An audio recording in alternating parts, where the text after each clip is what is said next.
Oi gente, tudo bom com vocês? Então, esse vídeo vai ser dividido em duas partes. Parte 1 e parte 2 vai estar falando sobre o início da Idade Moderna, que começou no século XI.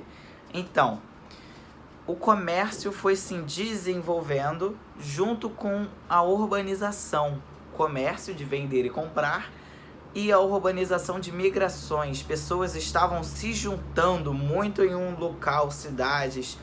Tá, e isso começou a desenvolver a Idade Moderna. As questões que permanecem as ideias do homem europeu durante essa transição são os aspectos materiais, como a economia, o crescimento urbano, economia é da onde eles tiram o dinheiro, que é o comércio, o crescimento urbano, que é da migração, ajudam a mudar o pensamento dos homens. Mas da mesma forma, com a mesma intensidade, a mudança do pensamento contribui para mudanças no mundo material. O homem vai pensando de uma forma diferente e com isso ele vai fazendo coisas de uma forma diferente. Na Idade Moderna, a relação entre o pensamento e a transformação material vai se dar exatamente assim. O crescimento urbano, o convívio mais próximo entre os indivíduos, a contemplação de novas realidades a partir dos grandes deslocamentos marítimos. As grandes navegações, grandes viagens pelo mar vão fazer os lugares, as coisas se desenvolverem. As pessoas vão conhecer mais o mundo. E... peraí que eu me perdi aqui. Tá. Todas essas transformações físicas provocam mudanças na forma de pensar dos europeus, porque a Idade Moderna começou na Europa. Tá. A compreensão das ideias dos pensadores da tradição greco-romana, como Aristóteles e Platão. Eu já falei isso em outro canal que eu dava aula, que era Cacá Souza, mas hoje em dia ele é só para tags e blogs. Mas os vídeos ainda estão lá, tá? Se quiser, vai lá, se inscreve, pode ver o vídeo. A compreensão das ideias... provocou uma valorização da razão. Aristóteles e Platão começou a falar sobre a razão, que é por que aquilo está acontecendo. Os humanos estudarem o motivo de um fenômeno. E ela começou a ser mais valorizada. E tá quase chegando na palavrinha chamada ciência, tá, gente? A igreja, sem influência de outrora, já não era suficiente para explicar os novos fenômenos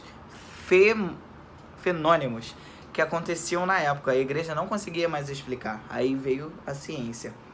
Tá, a razão, então, em sua forma mais pura, passou a ser a ferramenta necessária para buscar a verdade. Estava todo mundo dentro da razão, fazendo com que o pensamento científico começasse a se desenvolver. A ciência está sendo inventada. Ao mesmo tempo que a forma de pensar do homem moderno foi se moldando, ele próprio foi construindo como artesão, porque antigamente não eram fábricas. Eram as pessoas que montavam as coisas mesmo, os objetos, os tecidos, as roupas. Isso daqui é o início de fábrica, o conceito. Esse é o segundo tópico da parte 1 do vídeo. O surgimento da filosofia moderna. A filosofia moderna foi desenvolvida com o surgimento da Idade Moderna na Europa entre o século XV, lembrando que ela começou a se desenvolver no XI, mas ela se desenvolveu do XV ao... sabe que é o quê? Ao XIX. Esse ramo da filosofia tem como uma de suas principais características o retorno dos estudos ligados à relação entre o humano e o conhecimento. Tá. Com o desenvolvimento de ciências, astronomia, matemática, física, os pensamentos e as crenças na Europa migraram de ir para lá, aos poucos, da concepção de mundo teocêntrica, concepção de mundo teocêntrica, maneira de pensar do mundo teocêntrica é o nome, que é Deus no centro de todo o universo, de toda a galáxia, todas as galáxias, né? O universo, tá? Para ele migraram os europeus que pensavam que Deus estava no centro do universo, acabaram pensando na concepção antropocêntrica, o homem no centro do universo. Isso contribuiu radicalmente para o enfraquecimento da influência da Igreja Católica. A Igreja Católica se enfraqueceu quando eles deixaram de pensar que Deus estava no centro.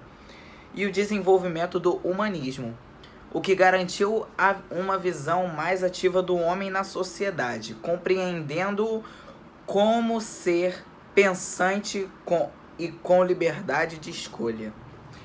Então, o que seria aqui humanismo?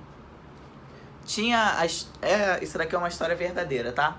Um padre começou a questionar a Igreja Católica assim: ué, por que o padre não pode casar, não pode ter filhos? E a igreja não ligava para isso. Aí ele falou, conversava com a igreja para poder mudar isso, do padre não poder casar nem ter filhos, mas a igreja não deixava. Aí ele saiu da igreja, a igreja falou, né, claro, se você não gostar, vai embora. Ele saiu e resolveu criar sua própria religião, que é o humanismo, que é a liberdade de sua escolha. Você pode escolher o que você é. É muito parecido o evangelho e o católico. É católico, né? Evangélico nem existia aqui. É o católico com o humanismo. Só que tem uma diferença, porque a outra você pode ter escolhas de liberdade. E agora, o próximo vídeo, até lá, tá? Agora é só a parte 2. Só que não, tem uma partezinha aqui ainda que eu esqueci. Tá. Nicolau Maquiavel, Francis Bacon, sei lá, Bacon, tá. Galileu Galilei, Thomas Hobbes e René Descartes, sei lá, não tô entendendo nada. São exemplos de filósofos que passaram a refletir, criar teorias, Ai, como eu posso descrever teorias? Eles começaram a criar motivos de algo estar acontecendo. Pensar no mundo, principalmente a realidade na qual estavam inseridos pelo viés do antropocentrismo, do racionalismo, do empirismo e outras concepções defendidas na Europa de então. Outras coisas que eram defendidos na Europa agora não estavam sendo mais, por causa do antropocentrismo, do homem no centro do universo. Thomas Hobbes, teórico e político inglês, se esforçou para construir teorias que justificassem a força de um soberano monárquico, o rei, e a relação entre ele e seus súditos. O Leviatã, que é um livro escrito por ele, que é Thomas Hobbes, escrito por ele, né? Foi uma das principais obras do período e contribuiu para a construção de ideias voltadas para a manutenção do poder monárquico absolutista, que só um rei vai comandar todo lugar lá. E agora, até a parte 2. Tchau!